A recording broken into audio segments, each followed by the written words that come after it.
Hey guys, welcome back. So I wanted to talk about where to set your stop loss. This is really important, especially if you're new and you're trading support and your resistance, and your stop losses are continuously getting knocked out, and you're wondering why. Is it because of the strategy you're using? Is it just you, or are you imagining things? No, you're not imagining things. There's real stop hunts going on, and I forgot this guy on YouTube. I used to watch his videos, like really good guy. He worked for a brokerage, and he realized he actually had data and evidence of brokers know where everyone's stop losses are. So essentially, they have a system where they can see where most of the stop losses are, so that they know when to dump their orders. And find liquidity in those areas. So be very careful, especially if you're trading. Avoid support and resistance.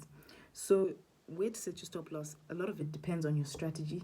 Some strategies, especially if you're scalping, they're very low.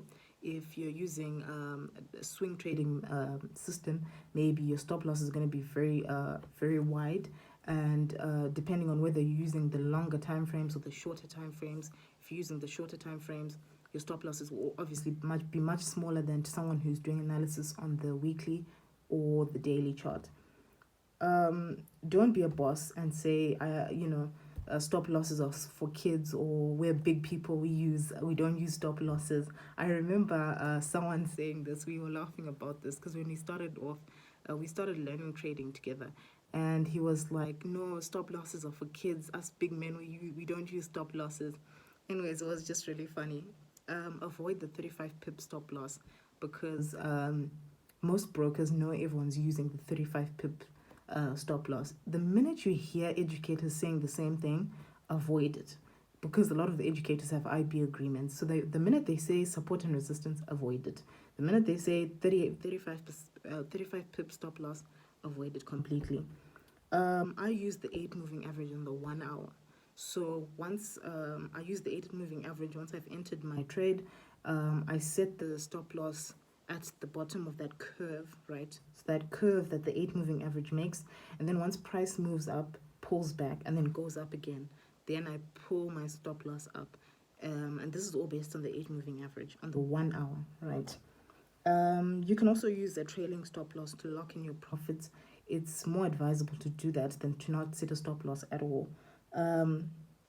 You can also set your stop loss just below the previous low for a buy order, and then just above the previous high for a sell order. That's also quite nice, in that you're setting your stop loss according to pullbacks, which is quite similar to the one I use with the 8 moving average on the 1 hour. I would rather say try the 48 pip stop loss and avoid 35 pips, just because they know everyone's going to be there. And remember, with a lot of our market makers, the formation of the candles are very funny. Because of that, our stop losses are all hit at the same time, because we're all using the 35 pip, so avoid it. Magic indicators. I remember seeing this indicator once. I forget. It's amongst the indicators I was using and downloading. It basically can show you where the majority of people are setting their stop losses. The minute you use that indicator, it's on these websites, these free websites, and it can tell you where most people are setting their stop loss based on the trade you're about to take. So once you see that, drop your stop loss. Especially if you're using with your market maker, drop it even further. So that's pretty much it, guys. Thanks.